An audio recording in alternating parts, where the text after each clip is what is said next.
Network marketing used to be a little bit more different, but today with technology, you can know what's happening in real time. The companies have already set up the software, they know what happens. So it's really picking the right company, and there's a lot of great companies in that area.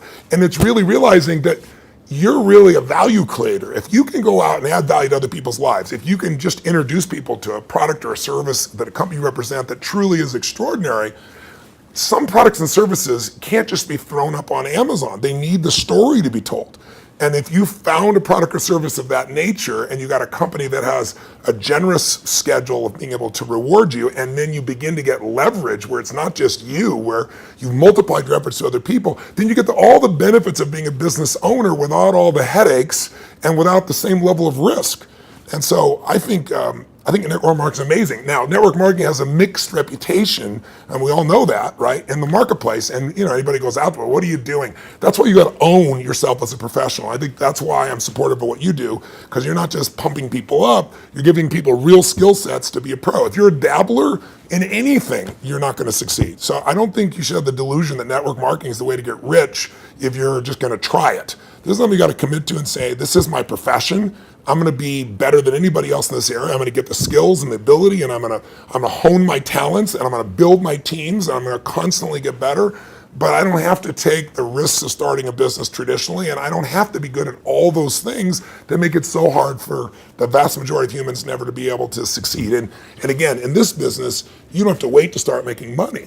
You don't have to hope that you can cover all that overhead. That overhead's being covered by the company. So I'm a big fan of network marketing, always have been, and I think the real thing is making sure you pick the right company and that you continue to grow your skill sets. The constant never-ending improvement, what you've talked about for forever. That's correct. Right? This concept that you're always going to be getting better at your skills, you're always going to be getting better at your mindset, you're always going to be getting better at how you communicate with your groups, how you're building teams. Yeah. The challenge is people get into something, anything, and in the beginning it's exciting. Of course it's exciting. You join this new company, you have this new opportunity, you get a new relationship, even a new job is exciting in the beginning, but then there's the law of familiarity. If you get around anything enough, you start to take it just a little bit for granted. And you just can't do that with your own business. And that's really what network marketing is your own business. You got to say, this is never-ending improvement for me. And I'm hooked. I'm hooked on this idea that I can get better and better. My income is not limited by my time because I can now produce results to other people as well. And I don't have to spend my time doing things I really don't want to do, like accounting and shipping and all those other elements. So I think if anybody's listening to this and they're on the edge, if you're on the edge, don't do it. Yeah, for sure. It's like step up. If you can't step up, it's the wrong thing for you. But network marketing makes it the easiest that I know of to step up if you become a pro. Now, you're talking about, in Business Mastery, this event you're doing right now, you're talking about giving people the best practices of everything that's happening in the world. That's correct. And from you, and also a collection of experts sharing ideas. Just to entrepreneurs in general. And you're an entrepreneur, wildly successful entrepreneur, and you work with and are friends with many of the top entrepreneurs in the world. What are a few of the common attributes of the super successful entrepreneurs that you've seen? That might not be the obvious ones that come to mind. Well, gosh, I'll give you one example because I was just talking to him yesterday. Mark Benioff's a dear friend of mine, and he runs a company called Salesforce.com. He founded it. Mark went to my Unleash the Power Within event about 15 years ago. He went to it 3 times. It's repetition's the mother skill. He immersed himself in it. Again, a pro, not going to do something average. Comes up to me and introduces himself and says, Tony, he said, you've changed my life. I'm working for Oracle. I'm leaving. I'm starting this company, Salesforce.com. We're going to change the business world. I'll never forget. So we're going to do $100 million in business. I was teasing the other night. He's going to do $7 billion this year, right? And I've been on that 15-year journey with him. What do they have in common? They have a sense of something they want to serve greater than themselves.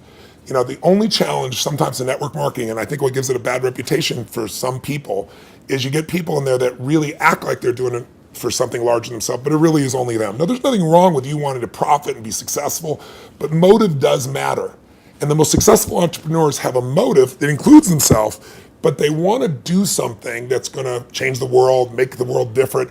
It's like, when you're trying to meet your own needs, you get a certain level of insight. if you're trying to meet the needs of your family, you get a different level of insight because life supports whatever supports more of life, more people. If you're trying to support your community, different insight. If you're trying to have an impact on the world, it's even larger. And I found in network marketing, you find a few missionaries that are like those other entrepreneurs that it really is their mission. They'd honestly do it for free. And they want to make money, and they do make money. But if you're only doing it for the money, the unfortunate part is people sense that, and then they feel like it's just a transaction as opposed to an experience of added value. There's only one way on earth to really become wealthy, and that is do more for others than anybody else is doing. And if you can find a way to do that through your vehicle, like network marketing, there's no limit. But people sense what's really driving you, and you can't fake it because people's bullshit meters today are so big because everything's bullshit. Reality television is bullshit. It's even fake. So if you can just be raw and real and connect your mission, that is not to say that you're not going to benefit. Hell, I'm fortunate enough now. I got 21 companies. I got 12 I actively manage.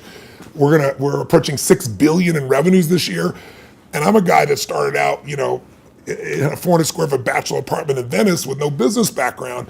But what has been my driving force is every industry, every company I've been to, it's like, I'm on a mission to create massive improvement and change. And I don't just say that shit.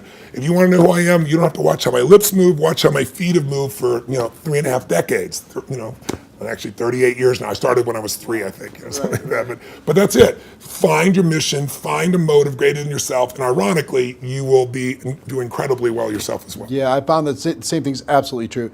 I want to transition to a project talking about giving, talking about helping other people. Yes. I've been waiting for a lot of years for a new book from you. Yes, I think a lot of your audience is like, come on, when are you going to put out a new book? And you finally came out with a book, Money, Master the Game, 7 Simple Steps to Financial Freedom. And it is a tour de force. Man, did you do some work. Thank you. The interviews that you pulled off and the access that you gained. To our audience, what I've been trying to pound on, because if there's an attribute of even the successful people in network marketing, yes, it's being financially oblivious. Yes. And just spend all the dollars faster than you get it. Yeah. File an extension on your taxes. Don't even do quarterly estimates. They don't even pay attention to that stuff. Yeah, I know. So one of the theme that I really loved, one of the themes that I really loved, and I've started to promote within our community around the world, and there's 100 million people now in network marketing around the world. Wow, I didn't know that number. That's amazing. 100 million. Wow. $182 billion a year in sales. Yeah, I knew it was in total. the 200 billion range. So 100 million people are involved, and the theme that I like is you teach people to have 2 businesses. Yes. One is the business of how you're making your money. Yes. And the second is the business of your investments giving you an income stream. So for people in network marketing, one is to create, maybe transition from a job to a network marketing career. Yeah. And then once you're there, try to get your investment income to surpass your network marketing income. Correct. So first of all, what drove you to create this book? And what could a person inside of network marketing benefit from? I've already benefited tremendously, Yeah. right? Because I came out of that world, Yeah. right? It's just you're pedaling as fast as you can, Yeah. and sometimes you're just focused on growing the group, and you forget about the dollars. Yeah. And sometimes it's programming, mental old stuff. For sure. For me, it had to do with self-worth. It had to do with anytime I got money, I had to spend it as quick as possible. Yeah. I had to buy everybody dinner. I had to make bad investments so I'd be back to that familiar crisis mode again. So that was my issue with money. Yeah. So it wasn't even strategy for me. Yeah, I get it was some programming stuff for me. So the people inside of our space, how could they benefit from having a better financial IQ? Yeah. And what can this book do in order to be able to help them improve that? A lot of questions. Yeah, I know. The first one is, I didn't write a book for almost 2 decades, like 18 years, primarily because I just hate writing. I love the live event. I love the spontaneity of in the moment, come up with a solution and show people. And then I've had a few day jobs because, last year I was on a plane or on stage every 4 days. So, and then I was doing it in 16 countries, to give you an idea. I love 10,000 people and the energy, the impact. Sitting a solitary writing book, I didn't want to do. So why did I write a book even then? I don't need to write a book. Simon Schuster's had an offer for me forever and wanted me to do it. Was because in 2008, when I saw mass number of families losing their homes, mass number of families losing half their retirement, it wasn't like statistical to me because I grew up with no money. I grew up in an environment, we had no money for food. In fact, I donated all the profits of this book in advance. I've been feeding 4 million people a year for, the last 10 years. I've been feeding people since I was 17, because when I was 11, my family got fed, and I said, I'm gonna give back. So 17, I fed 2 families, and then 4, and then 8, and then my small company got involved, and eventually I got to 1 million, and then 2 million, and then for the last 6 years, I've matched the 2 million that my foundation does, personally feeding 2 million. But I thought, I fed 42 million people in my life. I want to feed that many people in a year. So I said, I'm going to feed 50 million people. And I called and said, if I took all the money from this book, Feeding America, how many people can I feed? And they said 10 million people. I was like, geez, So I finally just wrote a check higher than that. So I want people to know, I wrote this book to give it away, to give away the content. But I wrote the book because I wanted people to have real answers. And I have a unique gift that most people aren't aware of. And that is, I've been coaching one of the top 10 financial traders in the history of the world. His name is Paul Tudor Jones, for 22 years. This is my 22nd year with him. And he's not lost money in 22 years. Now, there's no one on earth that you know of that could say that, who's a top financial person at that level. And I mean, daily, I've coached him. He sends me the note of what's going on, know where to go. So I've got a level of insight. So I thought after 2008, when I saw this happening, I said, I'm not everybody. I don't have the whole solution, but I got access. So what if I interviewed 50 of the smartest people on earth who started with nothing, like us, and then built billions, top hedge fund guys, as well as, the academia guys, the guys that are the smartest, in the room intellectually, who have studied what works. And let me put it in one book, and if I could put it into a system, like a 7-step system, and that's what I did. And so it took 4 years, and I'm thrilled with it, and the impact's been amazing. And the endorsements I've got have been, guys like T. Boone Pickens or Carl Icahn, people of that nature. And it's because they all read it. This is the real thing. So the answer to your question is, I was just in my seminar, we've been 4 days into it, and almost everybody there has a plan now to grow their business 30 to 130%, some 200%, with no bullshit. Like, I'm talking about a conservative plan where they walked in thinking, how would I grow 10 or 15, in the marketplace?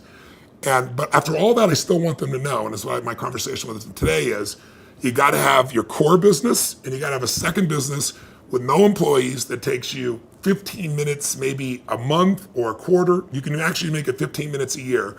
And I want that second business to be the one that makes you financially free. So if anything ever happens to your core business, you're still set. And I can really show you how to deliver that, because that's what these people have done. And all I'm talking about is make the most important financial decision of your life, and stop being a consumer and start being an owner.